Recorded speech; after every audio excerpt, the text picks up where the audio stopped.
First and foremost is belief in the oneness of God. If a person reads the Quran, he will find that a lot of emphasis and many verses of the Quran have been geared towards, or have been mentioned regarding the oneness of God, the uniqueness of God.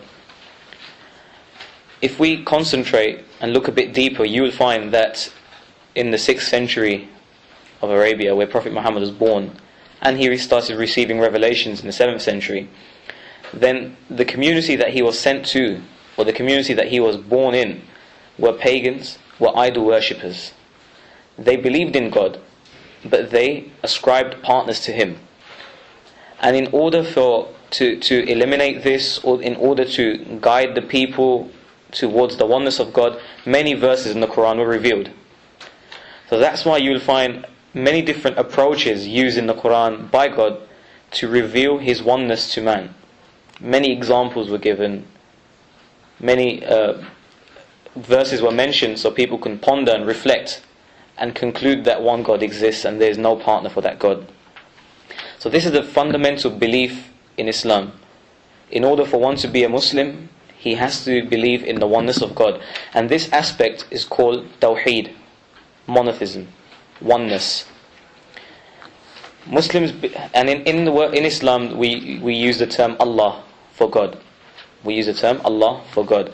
And this God is not different from the God of the Jews or the Christians. So this is another point people misunderstand. They think Muslims claim that there is a God other than the God of the Jews or Christians. It's the same God that Jesus had, the same God Moses had, the same God that Abraham had, the same God of Adam. That's the same God that we worship as Muslims. And if you look at your papers, there's one. Okay. I've lost that particular place in the Quran where God says, do not dispute or do not argue with the people of the book regarding except with that which is good. And then God says that the same God you follow is the same God that they follow. The same God you believe in, say to them that our God and your God is the same. Ilahuna wa ilahukum wahid wa nahnu lahu muslimun. Our God and your God is the same, and we submit ourselves to Him. So we believe in the same God. The Quran reminds us of the falsity of all alleged gods. So this is the most fundamental belief in the Islamic faith, and it's probably the faith that holds monotheism in its purest form, with the most accuracy. When it says God is alone, He is unique. So the Quran will mention many verses. It says, do you worship what you have carved yourself? See, in asking this question, God's asking that something you made with your own hands, something you carved with your own hands, would you worship something like this? So it gets a person thinking. Or have you taken unto you others beside Him to be your protectors, even such as have no power either for good or for harm to themselves? Again, it gets one reflecting. Now, a description of God is given in the chapter 112 of the Quran, where God says, say He is God, the one, the only God, the eternal absolute. He begets not, nor is He begotten, and there is none comparable unto Him. So Muslims believe that He is unique in every way. Every way. In the fact that He was not begotten, nor does He beget.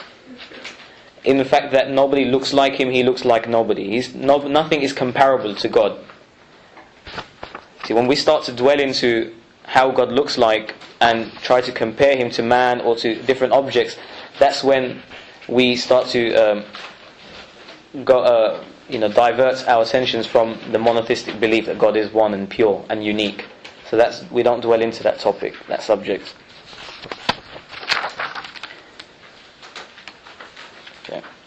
Muslims believe that God, because we believe God is one and He is the true, then we conclude from that God is our creator, He is our sustainer, He is unique in every way. This is the most pivotal belief in Islam, to believe in the oneness of God. Okay, so we want to move on from that because we can't spend too much time on one aspect. But this is the first and foremost fundamental belief of the Islamic faith, that God is one, He shares no partners, He wasn't begotten, nor does he beget. He is the creator, the master planner, the sustainer, and he is unique. The second aspect, or the second tenet of the Islamic faith, is belief in angels. Muslims believe, and God has mentioned many times in the Quran, that He created angels, and the creation of angels is from light. And God created angels and designated to them different tasks, and that God gave the angels capabilities that men don't have, and God gave men capabilities that angels don't have. They are a different creation of God, and they are only created to serve God. Muslims believe that God created Gabriel to convey his messages to man. Muslims believe that God created another angel, Mikael, who God designated over the water and the food. Muslims believe that God created angel of death, who is designated to take the souls of man upon their designated time. Muslims believe that God created an angel, Israfil, who is instructed to blow the trumpet, the horn, before the Day of Judgment. When God decides that Judgment Day will come, He will instruct Israfil and he will blow the trumpet. Muslims believe that God has designated angels that their only duty is to hold the throne of God.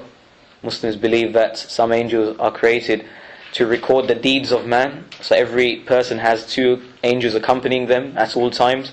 One angel writes the good deeds, the other angel writes the evil deeds that man commits.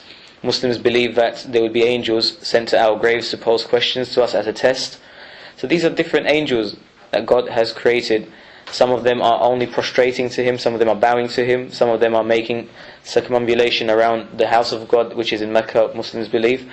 So this is just a belief about angels, and we believe that they don't have the ability to sin. They are pure, they are made of light, and they don't have the ability to sin. They don't have the ability to disobey God in any way. The third belief in the Islamic faith is belief in all the prophets. Muslims believe that God is transcendent. He is beyond human limitations. So, to convey His message to mankind, He chose two channels of communication. One of them are prophets, and one of them are the books of God, the scriptures. By revealing those scriptures to prophets, the prophets were an embodiment of God's submission. They practiced God's word accurately, and they were able to convey the message of God accurately to the people through their practice and through the word itself. Muslims believe that Adam was a prophet of God. Muslims believe that God sent approximately 124,000 prophets before Muhammad, and Muhammad was the final messenger in Islamic belief. Muslims believe that Jesus was a true prophet of God.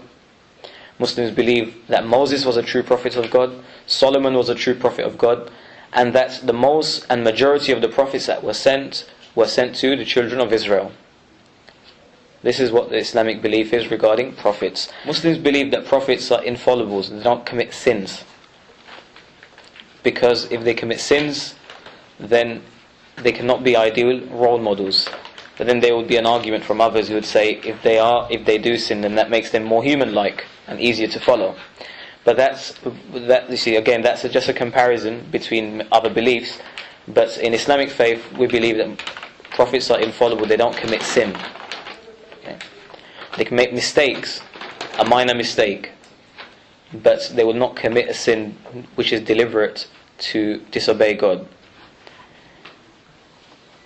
So if we go back to the first mistake that Adam made in heaven, by listening to Satan when Satan misguided him, and just to make a point, in the Quran we are not told that it was Eve who the blame isn't laid on Eve, basically, that she misled Adam. That in the Quran the blame is laid on Satan, that Satan misled both of them.